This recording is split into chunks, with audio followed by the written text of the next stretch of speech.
Assalamualaikum warahmatullahi wabarakatuh. Kabar gembira dan kabar bahagia untuk kita semua. Saking gembira dan bahagianya kita sampai terharu atas doa, restu dan dukungan ulama besar kita, Paku Bumi Nusantara dan Mufti Madzhab Syafi'i, yakni Abuya Muhtadi Dimyati Cidahu. Doa dan dukungan beliau ini merupakan support penuh untuk organisasi perjuangan Wali Songo Indonesia dan Laskar Sabilillah yang dipimpin oleh Syarif Abbas atau Kiai Haji Muhammad Abbas bin Yakhsi Al-Husaini, yang merupakan panglima tertinggi Laskar Sabilillah, dan beliau berjumpa langsung dengan Abuya untuk menerima dukungan ini. Termasuk juga yang terpenting ini merupakan dukungan terhadap kajian Kiai Haji Imaduddin Utsman Al-Bantani yang menegaskan bahwasanya nasab Bani Ba'alwi yang disambungkan kepada Rasulullah Sallallahu Alaihi Wasallam adalah batil, artinya tidak tersambung sama sekali. Nah, ini sungguh memompa semangat kita semua dalam rangka berjuang untuk menjaga nasab suci Rasulullah Sallallahu Alaihi Wasallam dari orang-orang yang sekedar mengaku-ngaku. Kita berharap tidak ada lagi orang yang berani mengaku cucu Nabi apabila dia tidak bisa membuktikan sama sekali. Karena itu bagian daripada menghina bahkan menistakan Rasulullah Sallallahu Alaihi Wasallam. Terkait dengan dukungan Abuya Muhtadi Dimyati, kita bisa lihat ini ada beberapa video. Semoga bisa memompa semangat kita semua, meluruskan niat kita, menjaga marwah Wali Songo, menjaga ulama-ulama kita, menjaga Islam yang rahmatan lil alamin, dan yang terpenting menjaga nasab suci Rasulullah Sallallahu Alaihi Wasallam. Baik, kita simak beberapa video. Nah, ini adalah saat-saat kita menyambut kedatangan Abuya Muhtadi Dimyati. Beliau baru saja turun dari mobil, dari kendaraan beliau, yang langsung disambut oleh Syarif Abbas Buntet. Juga di sana ada Abuya Yusuf Al-Mubarak, juga ada Kiai Imaduddin Utsman Al-Bantani, Kiai Ihsan Al-Bandawi. Nah, di situ saya berkesempatan mencium tangan Abuya. Bisa kita lihat di sana ada ulama-ulama Banten yang juga mengawal Abuya, yang juga bergabung kepada perjuangan Wali Songo Indonesia. Nah, bisa kita lihat di sini para ulama, para tubagus, para pendekar dan sahabat-sahabat Banser sedang mengawal Abuya Muhtadi Dimyati memasuki lokasi kegiatan pelantikan perjuangan Wali Songo Indonesia. Subhanallah, ini sebuah kegembiraan yang luar biasa. Sampai para kiai dan para pejuang banyak yang menangis haru saking bahagianya mendapatkan doa dan restu dari Abuya Muhtadi Dimyati. Kita lihat beliau memasuki ruangan untuk segera memimpin istighosah. Ini sungguh support dari yang sungguh luar biasa. Beliau adalah ulama Paku Bumi Nusantara yang masih ada saat ini, dan beliau merupakan seorang mufti Madzhab Syafi'i yang ada di bumi Nusantara ini. Kita berdoa semoga beliau senantiasa panjang umur. Kemudian yang berikutnya kita akan menyaksikan beliau memimpin istighosah. Nah, ini adalah saat-saat di mana Abuya Muhtadi sudah memulai memimpin istighosah, dikarenakan acara ini selain pelantikan pengurus perjuangan Wali Songo Indonesia Laskar Sabilillah Provinsi Banten, juga merupakan haul Maulana Sultan Hasanuddin dengan Wali Songo. Kegiatan ini diselenggarakan di Cilegon tanpa Abuya Muhtadi Dimyati sedang memimpin istighosah. Hadir di sana berjejer para ulama di sisi beliau.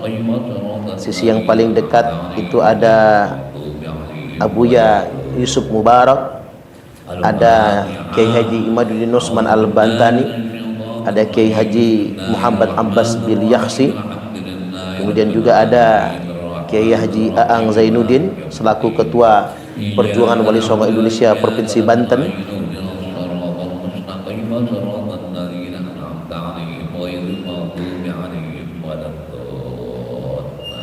beserta ulama-ulama Banten yang lainnya yang hadir pada kesempatan kali ini.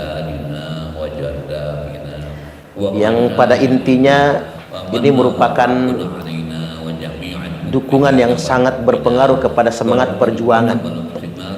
Sekali lagi saya ingin menegaskan bahwasanya Perjuangan Wali Songo Indonesia dan Laskar Sabilillah adalah organisasi yang baru beberapa bulan umurnya, tetapi sudah disambut di berbagai macam provinsi. Dan provinsi yang pertama kali dilantik adalah Provinsi Lampung, menyusul kemudian Provinsi Jawa Barat, menyusul kemudian Provinsi Banten, kemudian selanjutnya akan disusul Provinsi Jawa Timur.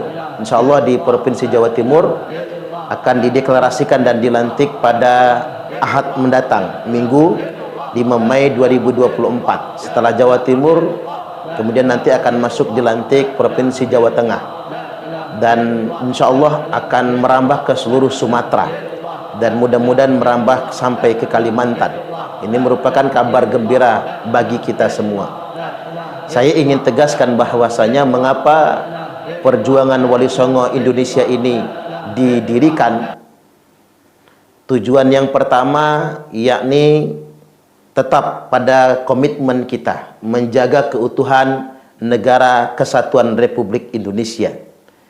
PWI dan Laskar Sabilillah akan menjadi benteng terdepan dari orang-orang yang akan merongrong Republik ini dari ideologi apapun, termasuk orang-orang yang menggunakan bahasa agama tetapi untuk merongrong kehidupan berbangsa dan bernegara kita. Kemudian yang kedua, kita semua berkomitmen untuk mengembalikan perjuangan dan dakwah Wali Songo, dakwah yang rahmatan lil alamin, termasuk juga meluruskan sejarah yang sengaja disimpangkan oleh beberapa oknum yang pada faktanya banyak sejarah Wali Songo yang disimpangkan. Bahkan ada orang-orang yang mengklaim bahwasanya Wali Songo merupakan Ba'alwi atau Bani Ba'alwi, padahal Wali Songo sama sekali tidak ada ketersambungan dengan Bani Ba'alwi. Juga kita disodorkan fakta di mana-mana terjadi pemalsuan makam. Ada ribuan makam yang dipalsukan, yang lantas kemudian diklaim sebagai makam Habib-Habib tertentu. Nah, ini menjadi persoalan yang krusial. Ini menjadi pembohongan publik, dan tentunya manipulasi sejarah. Pemalsuan makam ini adalah dalam upaya untuk memanipulasi bangsa Indonesia. Kedepannya akan dibangun klaim berdasarkan makam-makam keramat ini seolah-olah Indonesia ini diperjuangkan oleh klan tertentu saja. Ini menjadi catatan bagi kita semua. Coba kita saksikan sekarang. Kita bongkar bersama-sama. Mari kita keliling seluruh Indonesia. Alangkah banyak makam-makam yang sudah dipalsukan.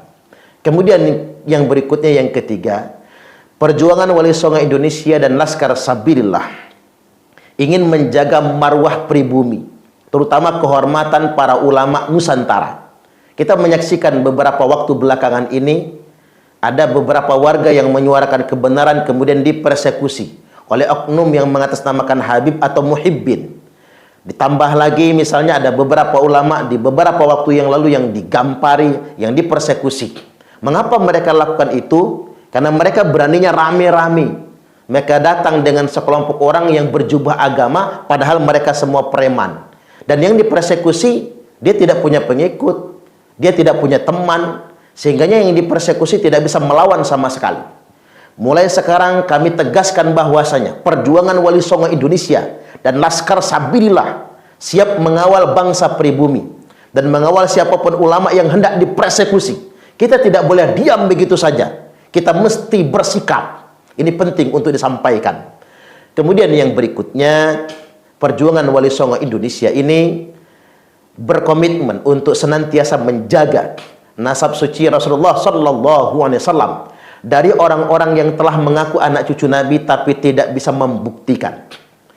Saya hendak menggunakan bahasa yang sederhana berdasarkan kajian Kiai Haji Imaduddin Utsman Al-Bantani, bahwasanya Bani Ba'alwi nasabnya tidak tersambung kepada Rasulullah Sallallahu Alaihi Wasallam dengan alasan Ubaidillah yang katanya putra Imam Ahmad bin Isa, di mana Ubaidillah ini dikatakan wafatnya tahun 383 Hijriah.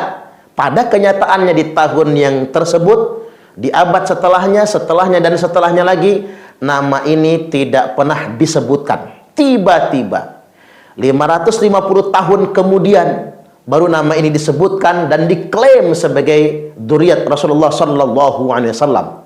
Mari umat Islam yang ada di Indonesia, kita gunakan akal sehat kita. Kok bisa nama yang dimunculkan 550 tahun kemudian, 5 abad lebih, hampir 6 abad, lantas kemudian diklaim sebagai cucu Nabi? Jadi apa yang dipertanyakan oleh Kiai Haji Imaduddin Utsman Al-Bantani itu pertanyaan yang sangat masuk akal sebetulnya. Dan kita sebagai umat Nabi pun punya kewajiban yang sama untuk mempertanyakan. Kok bisa nama yang dimunculkan 550 tahun kemudian bisa kemudian begitu dipercayanya sebagai dzurriyyat Nabi? Nah, sampai hari ini Bani Ba'alwi maupun muhibbin mereka harus mencari data, baik berdasarkan catatan kitab nasab maupun berdasarkan kitab tarikh. Buktikan dari mana dapat nama Ubaidillah ini. Kapan ditulisnya, kapan dimunculkannya, kok tiba-tiba sesuatu yang terjadi pada abad 4 Hijriah, nama yang ada pada abad 4 Hijriah, kemudian baru diklaim pada abad ke-10 Hijriah.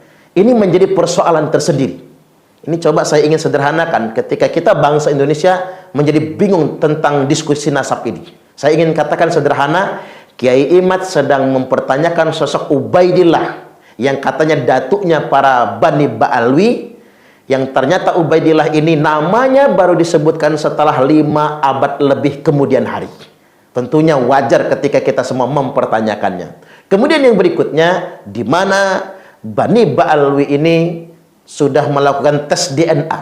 Di antaranya ada 200 orang yang ternyata hasil tes DNA mereka memiliki Y-DNA, haplogrupnya G, di mana ahli DNA memastikan ketika haplogrupnya G berarti dia bukan keturunan Nabi Ibrahim, tidak berasalkan keturunan Quraisy, Bani Hashim, termasuk bukan keturunan Rasulullah Sallallahu Alaihi Wasallam. Karena kalau keturunan Ibrahim, keturunan Bani Hashim, Quraisy, keturunan Nabi, maka dia mesti J1. Ketika dia G, itu merupakan bangsa Eropa Kaukasia atau etnis Yahudi Askenazi yang dulunya pindah ke Yaman, dan mereka Yahudi sebelum Islam. Ketika Islam datang, mereka semua memeluk Islam. Ini menjadi penegasan mengapa ada diskursus tentang nasab ini. Kemudian yang berikutnya, kembali kepada Abuya Muhtadi Dimyati. Kami sangat berterima kasih kepada beliau. Semoga beliau senantiasa sehat dan panjang umur. Kepada Abuya, doakan kami semua dan ingatkan kami kalau salah, ketika kami berlebih-lebihan, ketika kami semua melampaui batas, ketika kami semua khilaf karena hawa nafsu, mohon tegur kami, mohon marahi kami sebagai santri-santri beliau. Segenap pejuang di perjuangan Wali Songo Indonesia dan Laskar Sabilillah siap menerima nasihat dari beliau. Berikut kita saksikan saat-saat beliau meninggalkan arena pelantikan dan hendak menaiki kendaraan.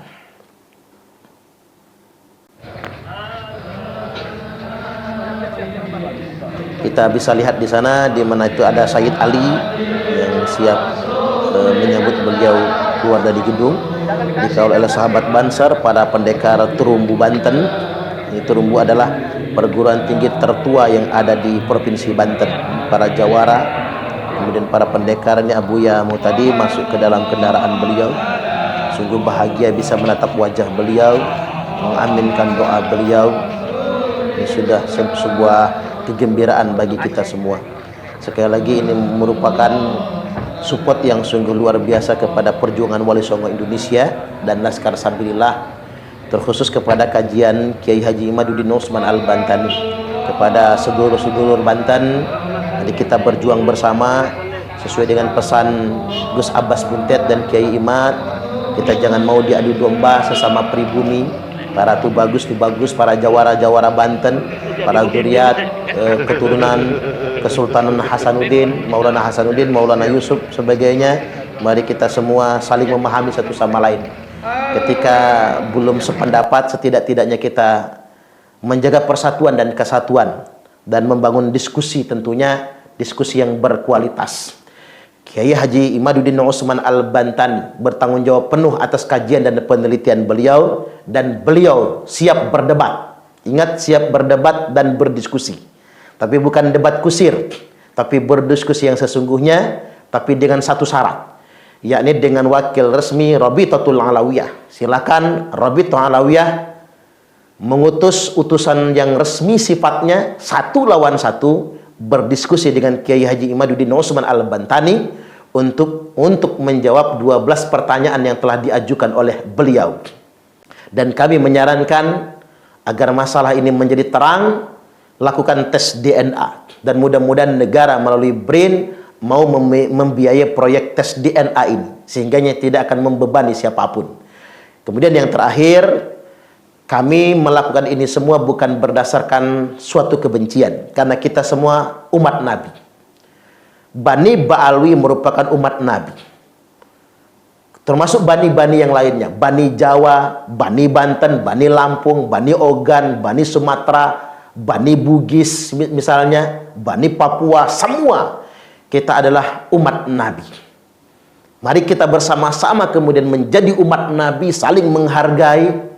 Tidak boleh ada yang mengklaim klan atau nasabnya lebih mulia daripada orang lain. Tidak boleh. Kita semua ditakdirkan oleh Allah lahir sama. Ketika kita mengajarkan ada kasta yang lebih tinggi daripada kasta yang lainnya, daripada nasab yang lainnya, berarti kita telah melanggar kodrat ketentuan dari Allah Subhanahu wa Ta'ala. Kita semua sama. Apa yang membedakan kita? Yang membedakan kita di antara sesama umat manusia adalah kemanfaatan. Siapa yang paling bermanfaat? Khairun nas anfa'uhum linnas. Sebaik-baik manusia adalah yang bermanfaat terhadap sesama umat manusia. Ketika kita bermanfaat, itulah yang membedakan kita dengan manusia yang lainnya. Sedangkan di hadapan Allah Subhanahu wa Ta'ala tidak ada yang membedakan kita kecuali hanya takwa. Inna akramakum indallahi atqakum.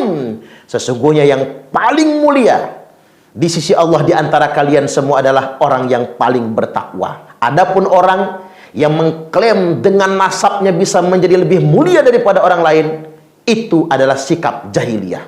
Saya ulangi sekali lagi, jika ada orang yang dengan nasabnya mengklaim dirinya lebih mulia daripada orang lain, sudah bisa dipastikan itu sikap jahiliyah. Innallaha qad adhaba ankum ubiyatal jahiliyah wa ta'adzumaha bi abaiha.